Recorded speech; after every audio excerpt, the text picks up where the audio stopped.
मंगिया सी मन्नता वे मन्नता, तू जो मैंने जिंदड़ी जन्नता वे जन्नता, तू जो मैंने जिंदड़ी जन्नता वे जन्नता। आज ये शख्स महज एक अफगान है, मगर कभी ये खुद भी उन खूंखार तालिबान में से एक हुआ करता था। जी हाँ, एक तालिबान को आपने मौसीकी करते कभी नहीं देखा होगा, लेकिन जानने वाले कहते हैं कि ये शख्स जिस शिद्दत से गाता है, उसी शिद्दत से ये कभी तालिबान का साथ भी दिया करता था, और साथ हमेशा हथियार उठाकर ही नहीं दिया जाता। तालिबान के वक्त में ये काबुल शहर का खास कारी था। इसके गले का तालिबान के लिए सिर्फ इतना ही इस्तेमाल था, इसे और कुछ भी गाने की छूट नहीं थी। अगर उस दौर में ये शख्स तालिबान के खूनी ख्यालातों से इत्तेफाक न रखता, तो सुरीली आवाज निकालने वाला इसका ये गला भी तालिबान ने काट दिया होता, लेकिन ये बच गया। शायद कुदरत को यही मंजूर था।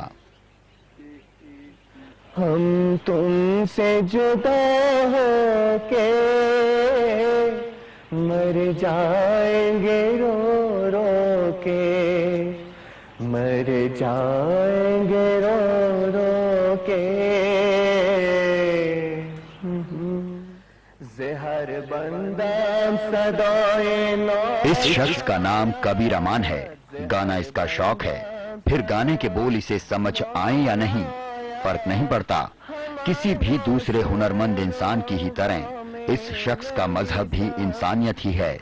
जी हाँ, तालिबान की तरह कबीर को कभी किसी जबान से कोई फर्क नहीं पड़ा।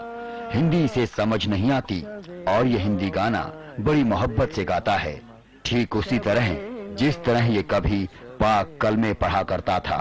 संगीत चीज ही ऐसी है, कबीर के जज्बातों को समझा जा सकता है। In English there is no sarhat, no border. Just music is my part of life. I think I know now that music is my life. Bilal हैरान थे इस बात पर कि कैसे तालिबान नाम के तूफान का सामना करने के बाद भी अफगानिस्तान में संगीत के बीज बचे रह गए।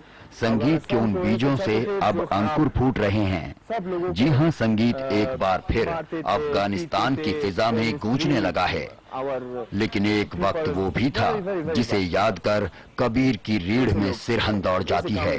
वो वक्त जब अफगानिस्तान पर तालिबान का कब्जा था, वही इस मुल्क का मुकद्दर थे।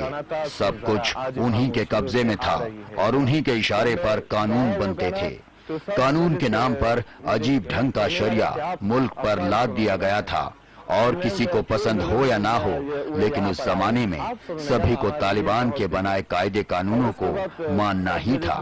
और मुल्ला उमर की तालिबानी हुकूमत में गाना बजाना भी एक संगीन जुर्म हुआ करता था।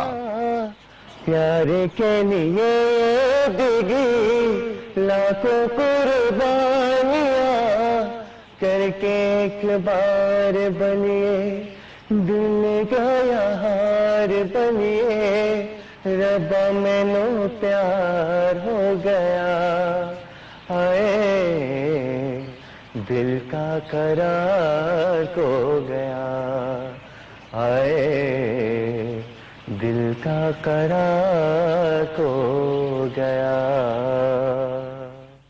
मौला तेरी शान, अल्लाह तेरी शान, मौला तेरी शान, पूरे दिल में तू। अफगानिस्तान में संगीत तालिबान के कातिल दौर में भी नहीं मरा। इसी की मिसाल है उस्ताद गुलफाम अहमद खान। जी हाँ, रवानगी से उनके हाथों में बजता रबाब तस्दीक करता है उस बात की कि वो संगीत के अच्छे जानकार हैं। तालिबान के दौर में तो अपने साज को छूने की हिम्मत भी उनमें नहीं थी, लेकिन तालिबान के जाने के बाद वो अब एक बार फिर से अपने रबाब के तार कस चुके हैं।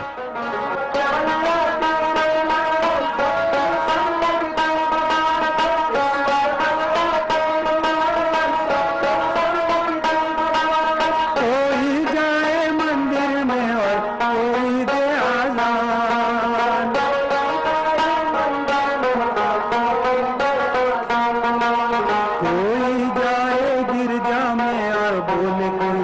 सतनाम।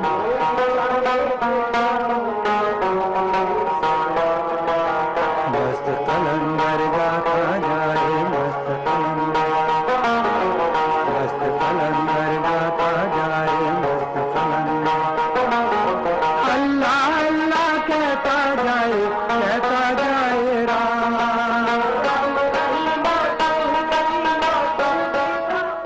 तालिबान के दौर की कड़वी यादों को वो अब अपने सुरों से धो डालना चाहते हैं, इसीलिए न सिर्फ खुद बजाते हैं बल्कि सिखाते भी हैं। जी हां, अफगानिस्तान जैसे खौफनाक मुल्क में भी ऐसे लोग मौजूद हैं जो संगीत सीखने को बेताब हैं। ये वो हैं जो तालिबान की इस बात पर यकीन करने को तैयार नहीं कि गाना बजाना किसी धर्म के खिलाफ हो सकता है।